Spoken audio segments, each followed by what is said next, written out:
First of all, welcome to everyone. My name is Sarah Zummermaid. I work for a company called Plan In, and I work on plan making projects across the country. But I'm also a member of the BAME Planners Network steering group.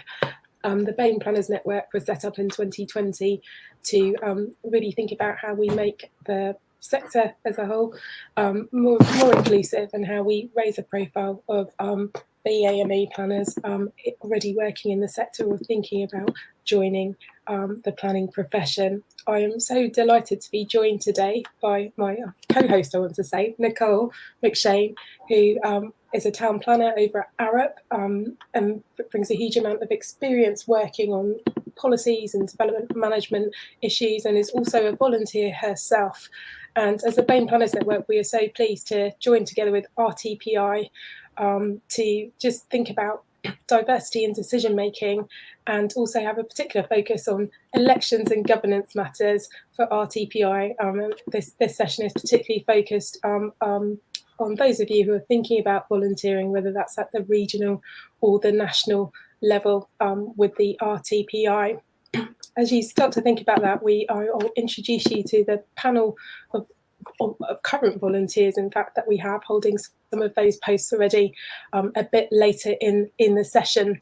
But as we kick off, I think it might be useful to hear from Sarah Woodford, who is our regional coordinator for Rtpi, who's going to tell us a bit more about Rtpi governance structures and those opportunities for volunteering. Over to you, Sarah. Thanks, Sarah. It's great to be here today with you. As part of my work with the Rtpi, it's my privilege to be able to work with a number of our members who volunteer with us across the regions and nations, be that on committees or doing ad hoc volunteering activities with us. And I work alongside a team of regional coordinators who, together with our volunteer committees, help us deliver a wide range of activities in our regions and then across the nations as well. I'm also responsible for our volunteer strategy and the implementation of that, and we have recently taken on a volunteer project coordinator who's helping us with the delivery of that work. So that's all relevant to today's discussions, hopefully. I've been asked today to give you a little bit of an understanding of the Rtpi governance arrangements. We know that when we speak to our volunteers, it's one of the things that often comes up, a question around, well, how does it all work? What does the Rtpi look like in terms of its structures?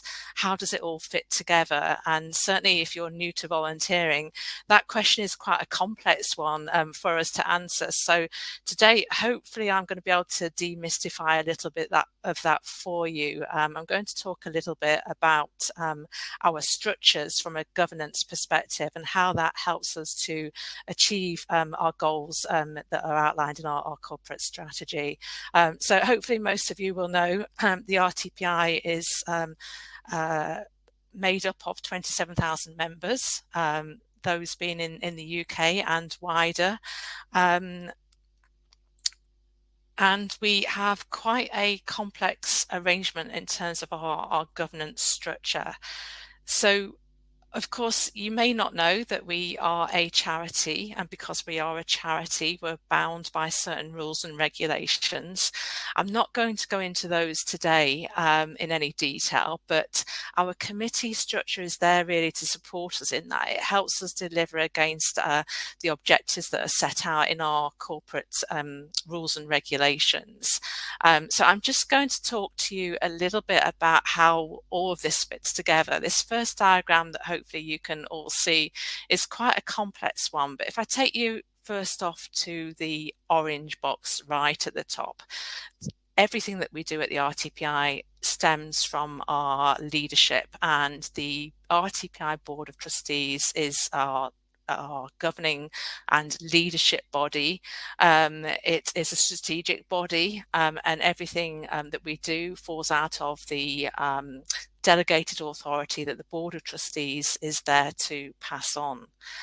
Alongside that, we've got the General Assembly, which might be something that you've heard a little bit about but don't know too much about how it works. Well, General Assembly is made up of around 60 to 70 of our members, and you'll see that it has a line that is connects two-way with the Board of Trustees, and that is because the specific role that the General Assembly has is to work with the Board of Trustees. The General Assembly actually elects the Board of Trustees, and it's also there as primarily our debating forum.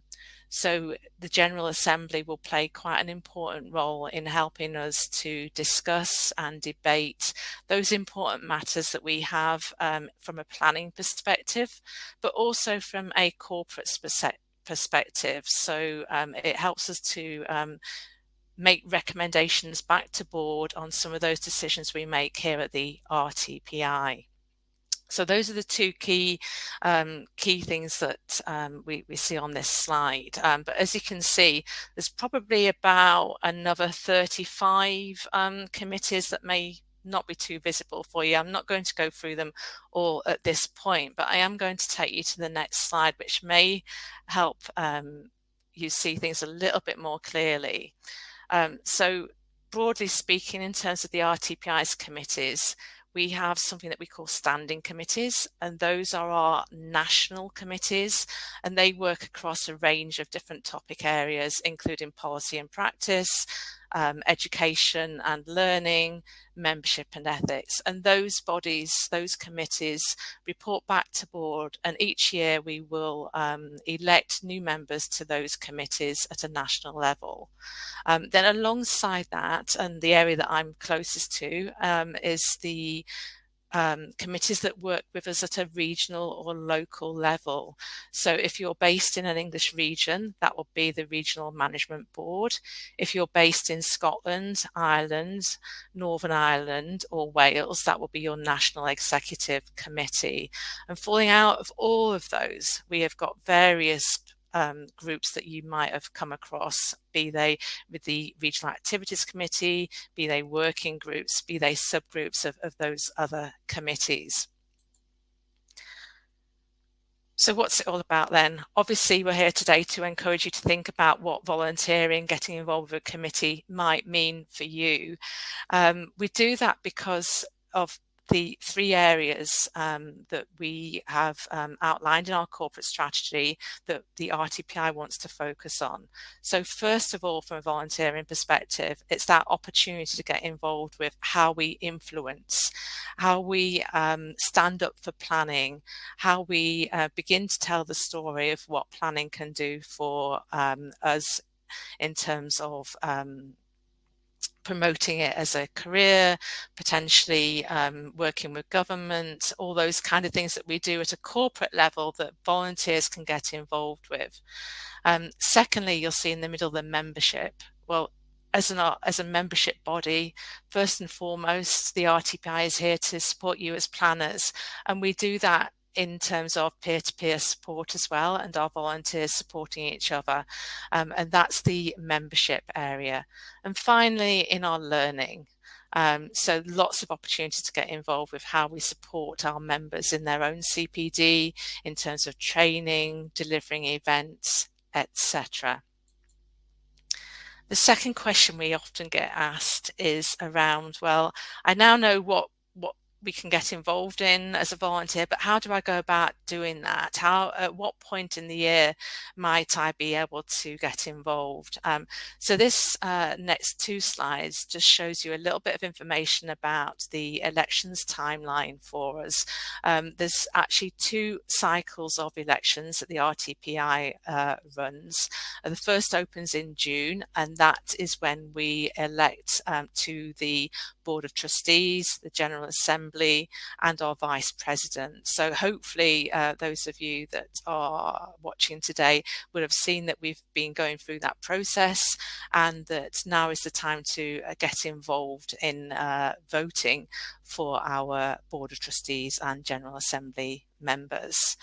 alongside that, we then go on to open in September for our regions and nations committees. So if you're interested in getting involved with your local committee, that's the time to look out for putting your name forward. And all of this information is available to you on the website. So that's rtpi.org.uk/elections. I think Sarah and Nicole were keen to hear from me as to why we wanted to share this information with you today.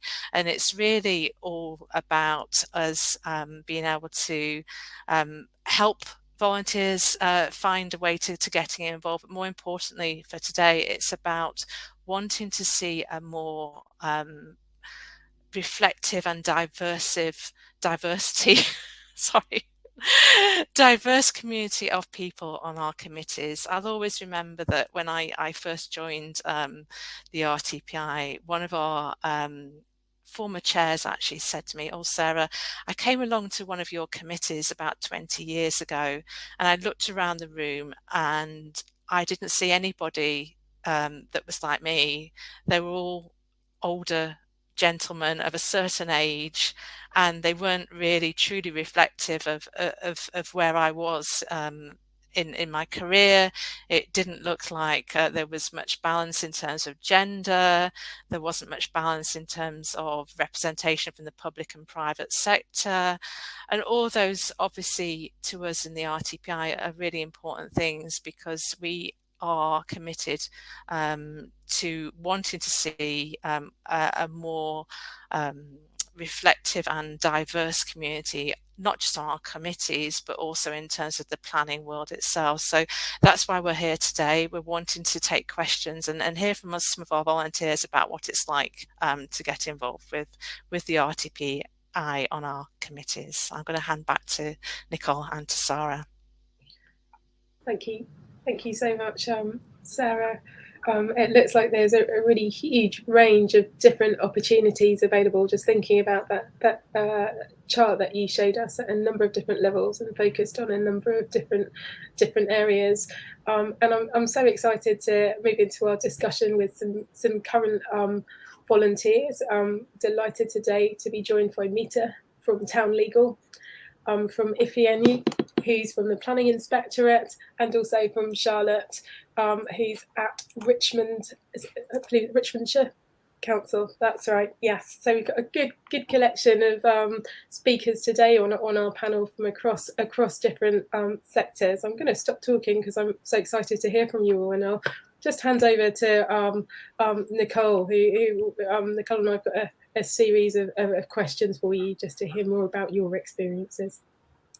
Thanks very much, Sarah. Thanks. I'd just like to add that I'm also a volunteer within the London region, and in this current year with the RTPI, I am the London region's junior vice chair and EDI champion for the London region. So it's great that we have volunteers with the RTPI from across the country, and we're going to start off firstly by finding out a little bit about what each of the volunteers do in their day job as a planner or in the planning industry. So Mita, would you like to start us off by briefly introducing us to what you do day to day? Okay, well, you probably started with the one person that doesn't actually work as a planner in their day-to-day job. I am a planner. I am MRTPI. I started life as a planner in a local authority, and worked at Westminster for sort of 9 years, I think it was, and then converted to law and have been a planning solicitor ever since. My day job, basically, I advise developers, institutions, local authorities, and sometimes even individuals on various planning legal issues that they might have coming up on whatever it is they're trying to do or get planning permission for. I do it from a firm called Town Legal, which I, after having spent many years in a city law firm, set up with sort of 5 other 5 other people from various other city law firms. We came together about 5.5 years ago and set up Town Legal as a specialist planning law firm. I think we are the only specialist planning law firm at that scale, and we work out of the city. As I say, most of my day job, well, all my day job is is advising people on how to get planning permission and sort of associated issues like, environmental impact assessment, habitat reg stuff, highways. We do a bit of compulsory purchase. I think that covers it. Great. Thank you very much. We'll come back to you in a little while to find out why you got involved with the Rtpi and where you're based with that. Ifani, if you would like to answer the same question about your day job, please. Yeah. Hi, everyone. My name is Ifani. That's already introduced. I am a planner. I'm also an environmentalist. My planning experience started actually in my home country, Nigeria. So I was a planner there, a chartered planner, and came over to the UK and as an international student, went into geographic information systems, first of all, and then gradually made my way back to planning. Although I started actually volunteering at the time I was a student with the Rtpi, with Planning Aid, down in London. I was then in London, and then I have worked with the Marine Management Organization, more or less marine development management as well as marine planning. And then my current day job is with the Planning Inspectorate, so development management as well. I make recommendations on planning appeals, so appeals casework. I've also recently returned as well from a secondment to the Department for Leveling Up, where I was involved in habitats regs and environmental impact assessment. I was the environmental expert on the team, a small team there. So yeah, that's me in a nutshell. Great, thank you very much. And Charlotte, last but not least. Sorry, I think you're still on mute. Sorry about that. I'm here. As already introduced, I'm Charlotte Papanga. Some people know me as Nyash in the industry as well. I just use both names, and I'm known with both names. I'm a chartered town planner. I recently became chartered, I think it's almost 2 years now. So I did it quite late. I've been working for about 7 years now. I'm quite fortunate because I've worked across different sectors, both private and public sectors. So I started off in Dorchester, working for West Dorset District Council before it merged into Dorset. It's not one council. Then I moved on. I live in Yorkshire, so then I moved back closer to home, and I worked for Persimmon Homes as a development planner. That was an interesting side, working as a client-side planner. After that, I moved on and I worked for local planning authorities in North Yorkshire. And the good thing about it is because I was already working in Yorkshire, you tend to meet the same faces. Then that's when you realize how important networking is at a tender stage in your profession. Then after that, I worked for WIG as a consultant. That was quite interesting as well, helping people to get planning applications for what they wanted, or what is right. That's where we came in, I suppose, advising on what would be suitable. After that, I moved on, and I now work for Richmondshire District Council as a planner in the development management team. So I assess quite a diverse range of planning applications.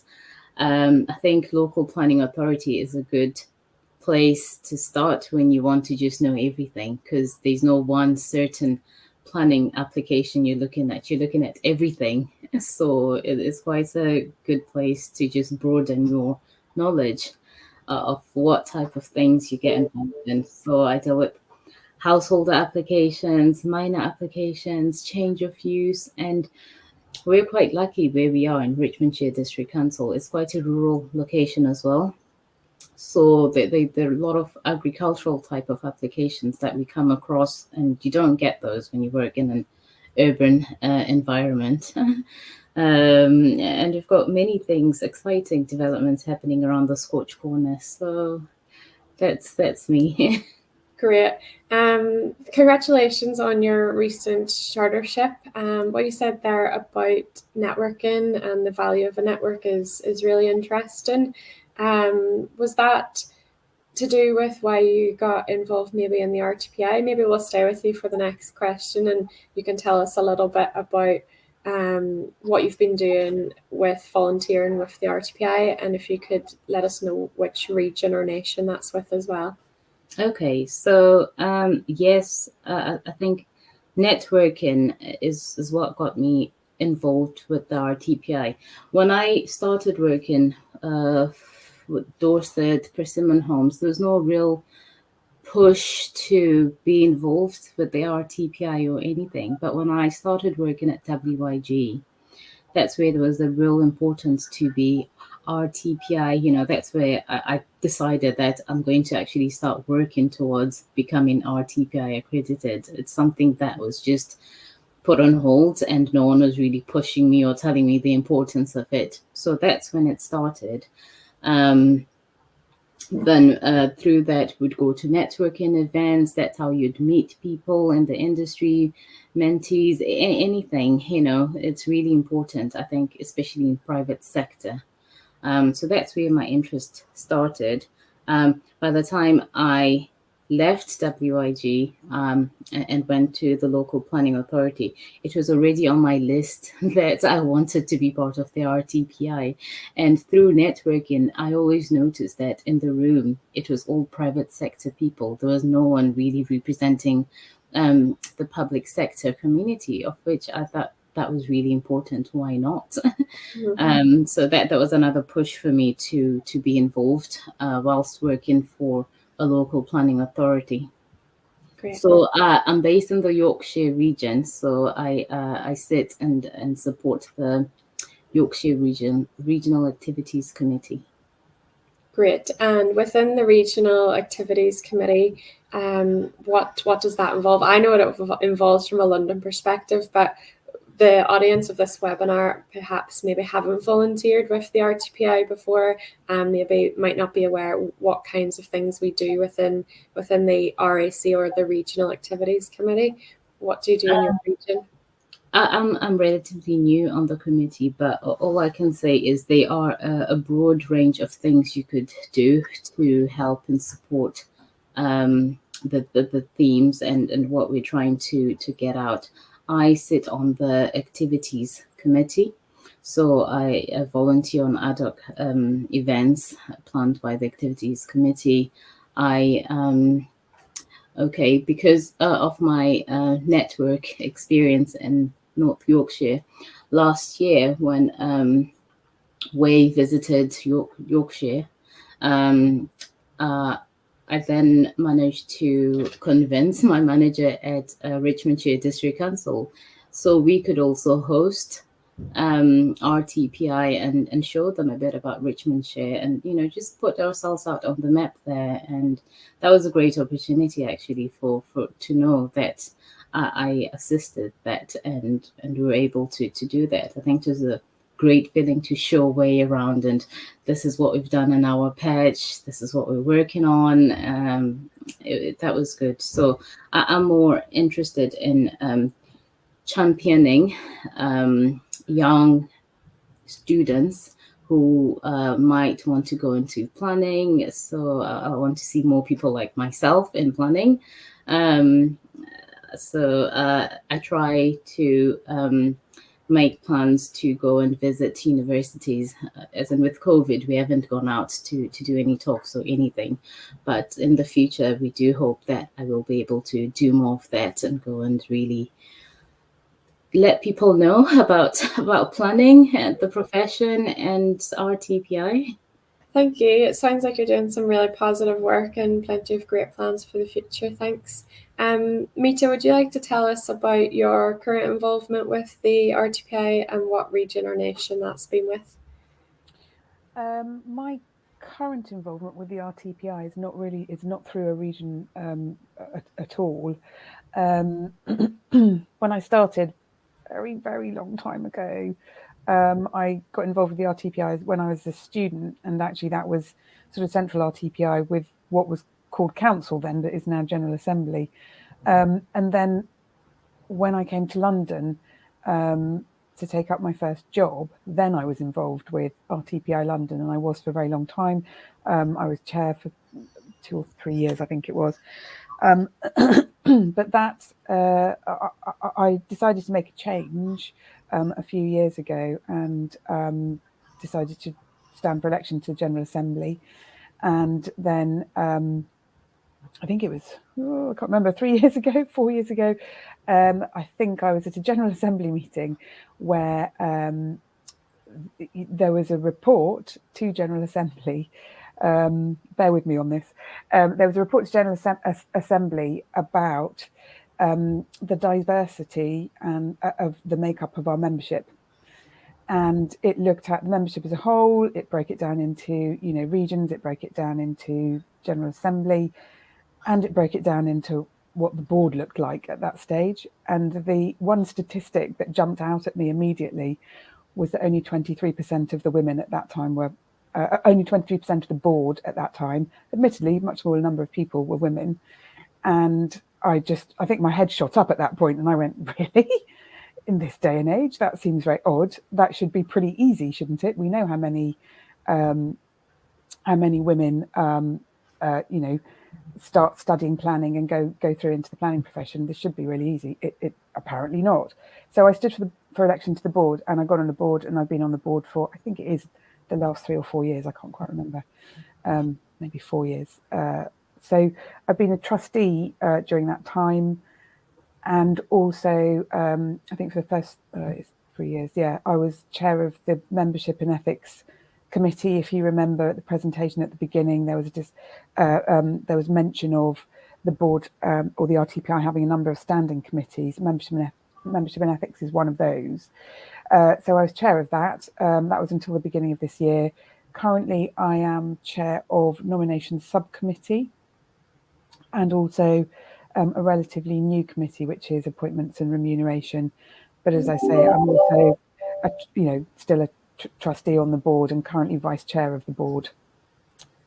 A very seasoned member of the RTPI and as volunteering goes. Thank you for your service, and please keep it up. Yes, I'm an old lag. Yes. Your words, not mine. Yep, they are my words. Don't worry. Ifani, would you like to tell us about your current role with volunteering with the RTPI, please? My current role, or my current involvement is as a member of the Regional Activities Committee. I'm rather new to the role, and I also on the committee. I'm also I also double as the EDI champion for that. My decision to get involved. I mean, I've always wanted to be involved in the RTPI. I mean, I was, as I mentioned before, I was a chartered planner back home in Nigeria, and even then, when I was there, I knew of the RTPI. I became an international associate of the RTPI before coming to the UK. I think part of the reason why I'm getting more involved now is that my day job, my role is contractually home working, and then I visit sites, so it can get a bit lonely. You don't necessarily network apart from when I go down to Bristol for training and getting to meet other colleagues in the planning inspectorate. Again, again, similar to, I guess, reports, similar to what maybe Charlotte's experience, even at work in my day job, I find that in terms of diversity, I mean, that there are women, and I guess that's increasing a little bit now. But again, they are not people like me. Um, they're not people like me. Even on, I look across the internet. I look across the internet on the people's page, and I don't find a lot of stuff on people like me. And also in the region where I'm located in the Northeast, when I started going for meetings and trying to get involved in the community again. Also, it's also not didn't seem quite diverse. So I raised the issue, and I guess that was why I was asked. Really, well, would you like to be the EDI champion? And that's an area which I'm quite interested in. Like Charlotte, I haven't done yet, but I'd also like to go out to universities and like promote the profession. I think even at this stage, universities might even be a little late. I'm looking at some kind of program, and it is something which I'd done before when I was volunteering with Planning Aid in London. We have held a workshop with senior secondary students. Can't remember the school now, but it's something that I think would be quite good to do, because I don't know about a lot of you background, but I find that even um, uh, people tend to get into the planning profession accidentally, more or less. But it's to promote the profession, so that from an early stage people have that idea of the likelihood of a career in planning, and studying planning right from the onset. Yeah, thanks very much. It's been really interesting to hear what each of you are doing with regards to your respective volunteering with the Rtpi and how varied that can be. It's also something that I find interesting is that at least two of you saw that the people currently volunteering didn't reflect what you felt looked like you, and it's really encouraging to see that you sort of stepped up to the mark and tried to be more visible, so that people coming through could actually see that it is possible to volunteer with the Rtpi regardless of your background. And so that's the whole point of this webinar, is to encourage more diverse representation within our volunteers. I'm going to pass it on to Sarah now to ask a few more questions. So you'll still be in the hot seat for a little while. Thanks very much, Nicole. Mita, so you described quite a range of different volunteering options, all the way up to now being part of that board of trustees, so absolutely making critical decisions for the Rtpi and the Rtpi's future. Can I just take you back and just ask you, sort of thinking back to when you first decided to join? We heard about sort of what made you take that step to joining the board of trustees, but what was that first thing that made you think, actually, I want to be involved in Rtpi and Rtpi governance? I was really afraid you were going to ask me that question. It was so long ago, I can't remember. Seriously, I was at university doing a planning course, and well, it was a second degree with a master's, and yeah. I genuinely cannot remember. It just happened. I obviously thought, oh, that looks interesting. I like planning. Planning is interesting. This is about planning. Let's go along and see what happens. And so I did. I mean, I can remember more clearly coming down to London and starting my first job in planning, and the region being a way, in part, actually just getting to know other people, because I'm not from London. Yeah. So from that perspective, it filled a very practical whole, if you like, which was you come to a new town, and you know that you're going to go there and find a group of like-minded people, or people that you have something in common with. Sure. And So it's not just a hobby or an interest, but it's, you know, it's what you do as the 9 to 5, and therefore something that you are pretty engaged in all of the time. So from that perspective, it helped that and immediately you have a network. I think the other thing for me was actually coming out of planning education. You come from planning education, you go into a job. That job most often, you know, focuses you down into something particular and specific. When you've come out of a course where you're looking at things in a much broader sense, you're looking at policy, you're looking at the history of policy, you're looking at politics, you're looking at all of those things, and then you kind of have this focus down into something much more specific. And I think being involved in the RTPI gives you that connection, that continued connection with planning in its broadest sense, all the elements of planning, and people doing it in different ways, in different organisations, with different perspectives. So that's really, you know, particularly at that point in time, that's what joining RTPI London did for me. Then also you get to learn an awful lot of other things. Sorry, that's not really the question that you asked, is it? But that's okay. That's okay. I'm seeing some nods as well of recognition from other panelists, just as you started to talk about sort of getting that broader perspective that you don't always get in the day job, essentially. And so continuing that, and that's really interesting to hear, and again also interesting to hear about. And we've heard about networking and networking opportunities a lot from all of the panelists. So finding both the personal and the broader professional network, so having those opportunities. But so perhaps Meeta, I'll take you to your more recent experience now as on the board as a trustee. What's the most challenging aspect of that role for you? I think the most challenging point in time is when you first join, because suddenly there are an awful lot of papers and an awful lot of quite a broad spectrum of issues that you find yourself having to deal with. So from a governance perspective, when you're on the board, you need to take a step back. You need to think about the RTPI as an organisation in the round. It's not just planning. When you're on the board, what you are doing is your role is to look at and kind of safeguard and give strategic direction to the organisation as a whole. So I've said this a million times, but so sorry to anybody that's heard me bang on about this before, but the RTPI isn't just a membership organisation. It's not just providing services and benefits for its members.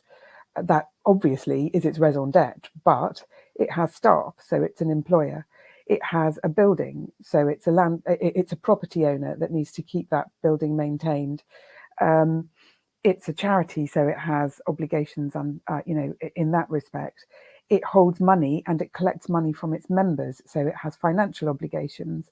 So when you're on the board, you are having to look at the RTPI in all of those roles. Is it behaving properly as an employer? Is it doing the right thing as regards its staff? Is it, looking after its property, making sure that that's maintained properly?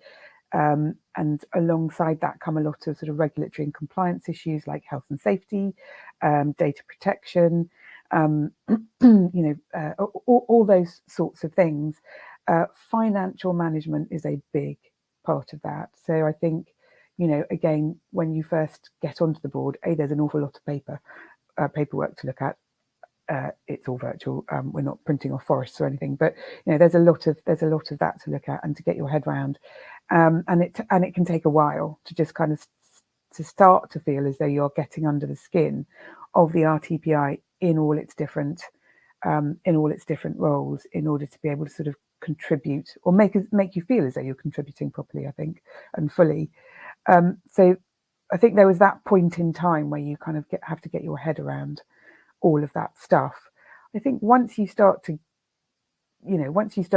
get under the skin of things and kind of, I don't know, get into a bit of rhythm in terms of the meetings and all the rest of it, I think that it's hugely rewarding. You learn an awful lot from it. like you know, all of these things, all of these skills around, you know, looking at budgets and finance spreadsheets, etc. Yes, that's probably quite daunting when you first start, but again, once you learn, it's a massively important and valuable skill that you can take forward into other things. I think it's also a two-way thing, in the sense that anything that you have already in terms of skills that you've learned from, you know, just general life, and you know, I don't know, for example, I'm a business owner, so the things that I know from that and the experience I have from that, I can bring that to bear in terms of my role on the board, and so hopefully they get value out of me, as much as me getting, you know, experience, knowledge, etc., and value out of my role on the board. And also, actually, you know, the rest of the trustees, really nice bunch of people. It's just enjoyable all round, I think. Great. I can see Charlotte and Ifeanyi nodding as away there, and I want to turn to you both in thinking about your roles more recently on regional committees, and just ask you that same question really about, you know, what are some of those challenges, but perhaps sort of leading from what Mita said, what have you kind of felt like you've got out of it? Ifeanyi, I'll come to you first.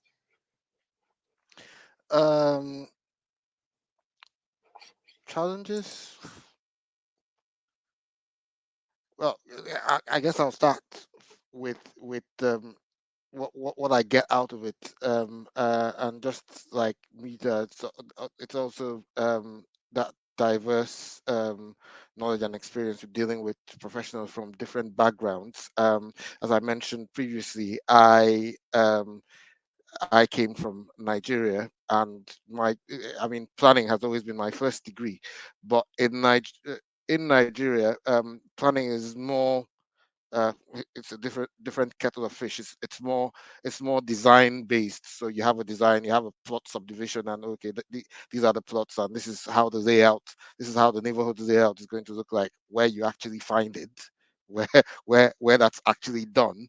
There isn't a lot of policy. There isn't a lot that's policy led. That hardly policies per se, or even local authorities and things like that. So everything is in some senses haphazard, and but my core was in design, because so it was during study, it was like just spend most of the time in the studio just doing designs. And so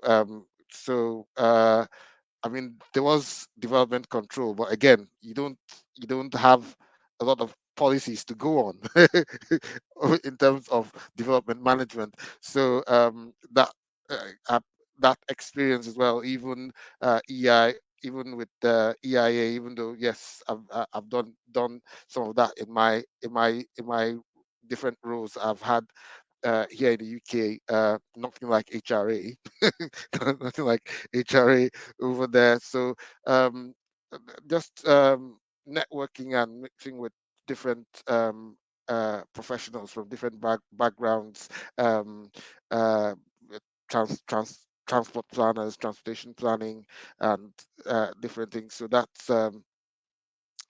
that's been of huge benefit for me, and the benefit uh, continues as well.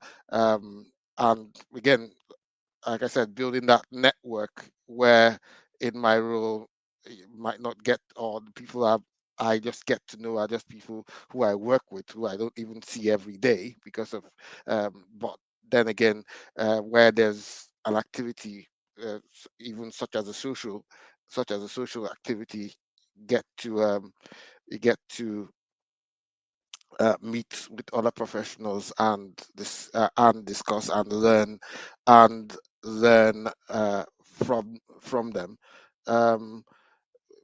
In terms of challenges, I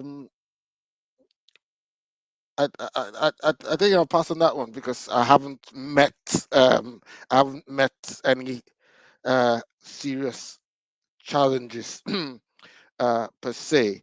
But if I go back to challenges I had previously in terms of volunteering or even getting on the RTPI, as I said, I came into the country. I wasn't for some time. I wasn't in a planning role, So in terms of paying dues and paying and stuff like that was coming out of my own pocket, and I found that at some point, even though I enjoyed it and I could see some benefit, it wasn't so beneficial to me per se.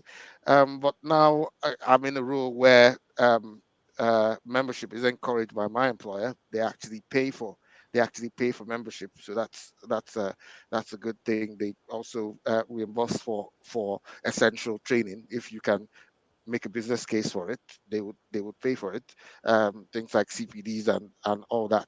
So that's kind of like really good. So challenge for anyone might be again, well, in order to be on the committee in the first place, you need to be a member uh, at certain levels. Okay. So So that support, that later support that you were able to access from your employer, yeah, sort of helped you kind of get into membership and ultimately now get into that volunteering. But I guess it's sort of, there's something around when you're not perhaps networked at the beginning, finding your way in can be a challenge, and perhaps that's where some of the events run at regional and of course national level, some of that training comes into play, and those opportunities to connect. And you started to talk about that as well, Charlotte. You mentioned Way, our past Rtpi president, and some of the activities that you're able to get involved in and engaged within your own region. I know from the volunteering survey recently, 95% of volunteers would recommend volunteering for Rtpi for others. Do you find yourself in that category in terms of your experiences, Charlotte? Yes, I would definitely recommend people to get involved and volunteer. As for challenges, when you're talking about challenges, I was burning to say my own. But I think as I'm relatively new, as Sarah mentioned before, what the Rtpi is it has a very complex arrangement of governance, and I still do not know much about the standing committees and the different subcommittees, what they do, everything. I cannot tell you everything about all that, so I'm still trying to get my head around it all. And I find that within our regional activities committee, you've got different subcommittees and things like that, and it's hard to get your head around everything, and you might not always have time to get involved in all the subcommittees if you want to understand everything. So time is another challenge I find. I'm quite fortunate to be able to work around my work at the moment to be able to volunteer right now. But I think volunteering is much encouraged by most employers, and if you speak to them about it, they will make time and encourage you to do it. So that's a challenge. Another thing is networking. I support one of the subcommittees for international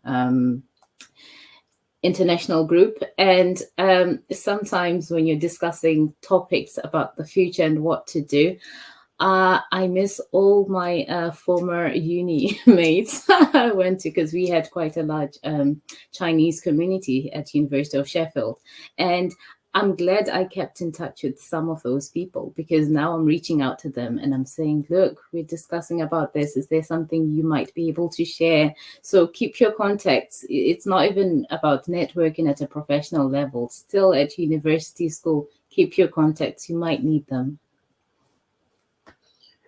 Thanks, Charlotte. And it's good to hear about and so Sarah put the kind of governance structure up at the beginning, and so sometimes as you even when you're working within the governance structure, there's a lot to learn in terms of those complexities. I'm going to be a bit cheeky and ask my co-host Nicole, because I could see you nodding along on that point, and I just wondered if you had any reflections there, Nicole. Sorry to put you on the spot.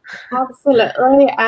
So my introduction to the RAC in London, the Regional Activities Committee, was after all of the election processes. There's a slight window where you can be co-opted at the beginning of the year. So that's how I first came into it. But I had to attend an induction training, and it was full of those sort of charts that Sarah shared at the beginning, and I had no idea what I was getting myself in for initially. And today was the first time I've seen them since, and that was probably maybe around 18 months later now, and they still look overwhelming. I sort of know more where we fit now, but I think the moral of the story is that we all have such an important role to play, and as you can see, the organization is so vast in itself that every individual makes a difference when they're volunteering to give their own time.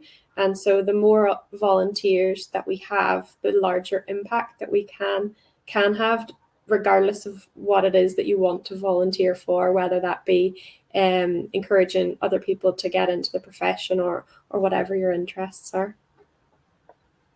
Thanks, Nicole. And so it sounds to me like getting involved, getting past the flowchart of how all the governance works and fits together. It sounds to me like it feels like you're having a real impact. Would that be reasonable, Nicole? I'll stay with you just for a second. I mean, I'd like to think I'm having an impact. I think the one of the challenges of my role is that as with sort of a little bit with my EDI hat on, we in the London region, I find that we're a very white committee, and there's absolutely lots of opportunity for getting involved. I understand that the BAME Planners Network have a lot of London-based volunteers as well, and the BAME Planners Network also want more volunteers. So there might be a little bit of an element there, but I know that our organisations work together where we can, and we would really like to see a more diverse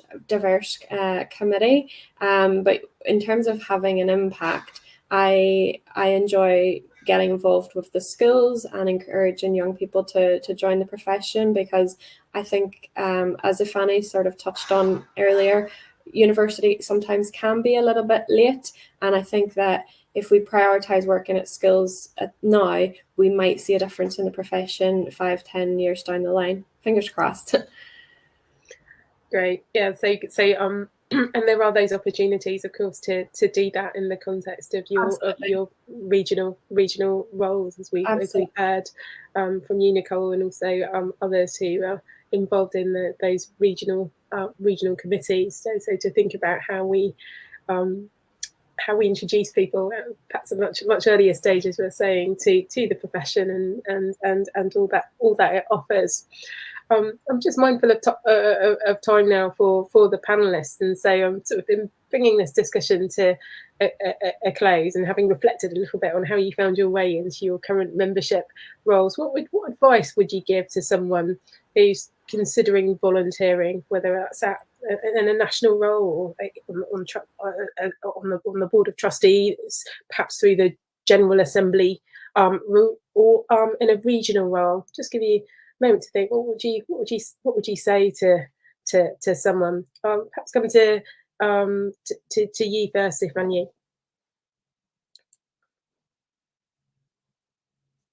I would say go for it. The taste is in the pudding, as they say. So go for it. I don't have any regrets at the moment. It's definitely also exposed me to other professionals, but even those that you never really know the size of your network, because even those that physically, or should I say virtually, connected to, and people that just get to know about you because of something you've done or something you've presented, and it's got its benefits. I mean, like, might come up some of the time where someone is looking for someone with such expertise, and they could remember, Ifani did that, or Charlotte did that, or Nicole did that, and everything, and they have certain expertise and knowledge in this area. So yeah. So just go for it. Charlotte, what would you say to? I would say exactly the same. Go for it. I think there's a lot to learn, because as a planner, I'm sure everyone would think I know everything or I know a lot. But when you join a committee and you volunteer, you actually realize that there's a lot more to learn that on the other side of your 9 to 5. There's a lot more out of your 9 to 5 job. There are a lot of opportunities networking as well. That's good. And what I also found interesting is you can influence those planning topics of interest, and you can get to put those on the platform for discussion, and it's just great, I think. Thanks, Charlotte. We heard in what Charlotte said, something you mentioned earlier, Mita, just about being able to sort of be involved more broadly in the sector beyond just the day job and the sometimes narrow confines of that. What advice would you give to someone thinking about volunteering in one of these roles? Headline pretty similar to what's already been said, and yeah, I mean, using the strapline of a famous trainer, just do it. We just do it. Just get involved. Just take part. Participate in that and life, really, generally. Join it. Give it a good go. If you don't like it, go and do something else. But give it a go to start with. I'm pretty sure that most people don't just kind of come along once or twice to a regional meeting or whatever and then never show up again. You will find people there that you get on with. Some people you won't like so much. That's all right, because that's also life, isn't it? But if you are interested in planning and engaged in planning and you care about your profession, I can guarantee that you will find it. And if it doesn't look like, if the role that you go into or whatever doesn't look like the role, it doesn't look the way you want it to be, make it something else. Right, we can all sit at home and whinge about things, and I do that frequently. But it's also quite good to get up and get involved, take part, change things, shape them, mold them, and in the process you learn a lot. You get a lot out of it. You meet a lot of people. You can expand and have a huge network as well. There are so many benefits. Just do it. And also the time factor thing. I know a lot of people ask about that. It takes time. Anything that you get involved in will take time, so you need to just take that on. That's a given. How much time you want to commit to it is going to be up to you, and you can mold that part too. Yeah, Mita, just on that question, it was a question we actually had in the chat about how much time, and I've answered it from the perspective of being in the London RAC, but it would be helpful if you could answer it from the perspective of when you were on the General Assembly. Are there a set number of meetings across the year, or what sort of time commitment would the General Assembly usually involve? So going forward, General Assembly has 4 meetings a year. They will probably take most of your day, but they are a huge opportunity to go and network, actually. I mean, there will be the updates and reports and workshop and discussion about policy, direction and that sort of thing. But, that I would say that in terms of what you get from that, that's probably, I don't know, for me, it's probably about 60%, but the rest of it is actually going and meeting other people. So about 4 meetings, and then it's up to you. You can then go and stand for standing committees as well, which would be another 3 or 4 meetings a year. They're not necessarily in person though. Those are sort of perhaps easier to attend, if you like, because at least some of those are virtual. And the RTPI cover your travel expenses when you have to travel elsewhere for the General Assembly meetings, don't they? Yeah. Great. That's really really helpful to hear, and I'm so grateful to all of our panelists, for the massive contribution that you're making, including Nicole as my sort of co-host today in volunteering for the RTPI, and it's been great to hear about some of the things, that the benefits that you get out of that volunteering activity. And I think Mita sums it up rather nicely. Just do it. So it's a really open invitation we have from RTPI, and I know that comes all the way from the top of the organisation, as we've heard from Sarah. And there's a huge opportunity for both learning and impact. So alongside this video, you'll find some links when it's published and disseminated on where you can find out more information about those opportunities for volunteering, and ultimately those opportunities to shape the sort of direction of the RTPI and the oppression and the profession rather as a whole. So yeah, just do it. So one final plug is just that the elections for regional activities committees and things like that are closing next Friday. So if you are interested in becoming involved, there is information on the RTPI website, and if you can't find it, just pop me a message on LinkedIn and I'll be happy to direct you. I see Sarah has just posted it in the chat just now. Ifani? I just got an email actually to say that the election has been extended because of the period of mourning, so it doesn't. Okay, great. So still time to Thanks vote there. Yeah, thanks for keeping me right there. I hadn't seen that email yet. Thank you. Yeah, great. Okay, well, thank you so much to our panelists. Thanks so much for sharing those insights. It's been fantastic to talk to you all, and I think we'll bring the session, if that's okay, Nicole, to a close. Okay, thank you. Thank you. Bye.